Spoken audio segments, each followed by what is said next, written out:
अस्सलाम वालेकुम दोस्तों। मैं हूं इम्तियाज़ सईद। आज मेरे ज़हन में एक सवाल है जो मैं पूरी कौम से भी पूछना चाहता हूं। उस कौम में हमारी तमाम लोग शामिल हैं, हमारे फ़ौज के अफसरान, आला अफसरान, सिविल ब्यूरोक्रेसी, पाकिस्तानी बाशऊर लोग कि आखिर क्या वजह है, आखिर क्यों हम जिन चीज़ों को हमें सबसे पहले जिन मसलों को हल करना चाहिए, देखना चाहिए, उसके बजाय हम बाहमी मुकाबले पे और एक दूसरे को माज नीचा दिखाने के लिए अपनी नादानिस्तगी में इस मुल्क को नुकसान पहुंचा रहे हैं और कभी भी नहीं सोचते कि जो चीज़ें अजीब व गरीब अंदाज में हम बात करने के आदी हैं और सुनने के। टीवी पे मैं रोज़ाना देखता हूँ, वो आर्मी चीफ का नाम नहीं लेता, लेकिन उन लोगों का वो इशारे किनायों जो बिल्कुल ओपन होते हैं, उसमें मुझे सिर्फ ये मालूम करना है कि इसमें हर्ज क्या है। जब आप इस्टेब्लिशमेंट की बात करते हैं, जब आप मुक़्तदर हलकों की बात करते हैं, जब उन्हों की बात करते हैं, तो वो की जब बात करते हैं, तो वो कौन कौन लोग हैं? कौन नहीं जानता कि उनका किरदार पाकिस्तान के साथ, पाकिस्तान की सलामती के हवाले से, पाकिस्तान की पॉलिटिक्स के हवाले से, मुल्क के अहम तरीन फैसलों के हवाले से क्या है। किसको नहीं मालूम कि उनकी इंटरफेरेंस कितनी है, किसको नहीं मालूम कि उनकी मर्ज़ी के बगैर पाकिस्तान में कुछ नहीं हो सकता, किसको नहीं मालूम कि पाकिस्तान की फ़ौज पाकिस्तान की सलामती की ज़ामन है, और किसको नहीं मालूम कि पाकिस्तान की फ़ौज में अगर कोई जर्नल कहीं कोई गलती करता है तो वो पाकिस्तान पर कितनी भारी पड़ती है।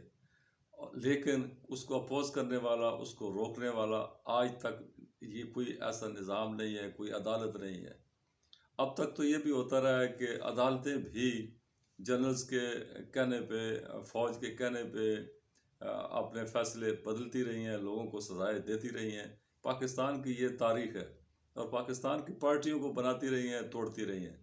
आज भी पाकिस्तान में कुछ पार्टीज़ हैं, बिल्कुल उनके पैनल पे हैं और उनके कहने पे वो आगे पीछे होती हैं। और ये जो हालिया रजीम चेंज इमरान खान का हुआ है, इसमें किसको नहीं मालूम कि इसमें बुनियादी किरदार किसने अदा किया। हम फिर ढके छुपे अल्फाज में इम्पोर्टेड हुकूमत भी कह देते हैं, अमेरिका की इंटरफेरेंस भी कह देते हैं, इंटरवेंशन भी कह देते हैं, लेकिन हम ये नहीं कहते कि उन्होंने दर हकीकत कंधा हमारी फ़ौज का ही इस्तेमाल किया है और उसके ज़रिए ही जो ये रजीम चेंज का जितना भी ऑपरेशन हुआ है, ये हमारी आर्मी की निगरानी में हुआ है।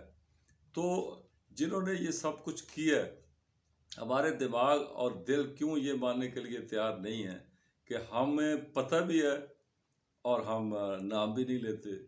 कोई पाकिस्तान में ऐसा बंदा है, कोई कोई कहीं पे कोई रहता है किसी कोने में, जो इन इशारों किनारों को नहीं समझ रहा होता, या जो बात करते हैं, इसकी कोई कानूनी भी हैसियत है कि अब आज अगर मैं अपने इस चैनल पे यूट्यूब, ये तो मेरा एक ट्रायल है, चंद बंदे होंगे जो इसको देखते होंगे, चलो किसी ज़िम्मेदार बंदे ने भी देख लिया, तो क्या ये ऐसा है कि मैं ऐसी बात करूँगा तो मुझे पकड़ लिया जाएगा, मुझे उठा लिया जाएगा कि मैंने ये फ़ौज का क्यों नाम लिया है? और फ़ौज पाकिस्तान का बुनियादी और बड़ा वाहिद मजबूत इदारा है।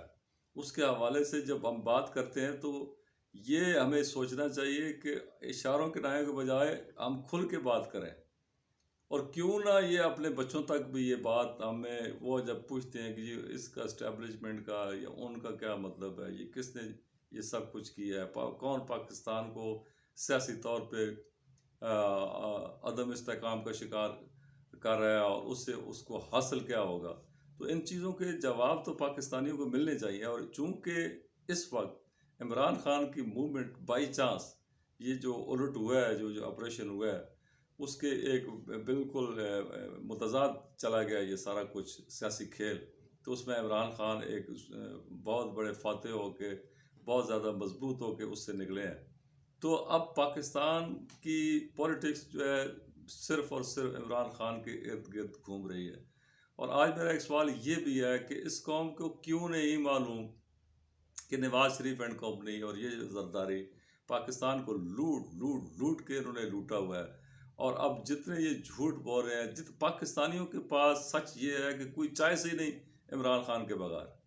और अगर कोई चॉइस है तो वो, हाँ, इससे पहले, इस रिजीम चेंज ऑपरेशन से पहले इमरान खान के अलावा अगर कोई चॉइस था, पाकिस्तानियों की जो दिल की जो बात थी वो ये थी कि मिलिट्री आए, टेक ओवर करे, इनको वो सजाएं दे जिनके ये मुस्तहिक हैं। और जो एहतसाब इमरान खान एहतसाब का नारा लेके आए तो जो इमरान खान से नहीं हुआ, तहरीक इंसाफ की हुकूमत से नहीं हुआ, वो कोई डिक्टेटरशिप आए जो वो इंसाफ करके दिखाए। लेकिन अब वो भी बात ख़त्म होगी, क्योंकि पाकिस्तान की फ़ौज पे जो अवामी सतह पे जो जवाल है, वो पाकिस्तान की फ़ौज का ग्राफ कभी भी इतना नीचे नहीं गया जितना जिस हालिया रिजीम चेंज के बाद हुआ है। और ये जो सेटअप बना था और जो ताने बाने और जो प्लानिंग थी, अभी हाल ही में ये जो फैसला है इलेक्शन कमीशन की जानब से, ये पहले से शायद ये कुछ चीज़ें तयशुदा थी कि ये सब कुछ होना था। और इसी की आड़ में और शायद कुछ जजेस का सहारा लेके इमरान खान को पाकिस्तान की पॉलिटिक्स से हमेशा के लिए माइनस करने का एक प्लान था।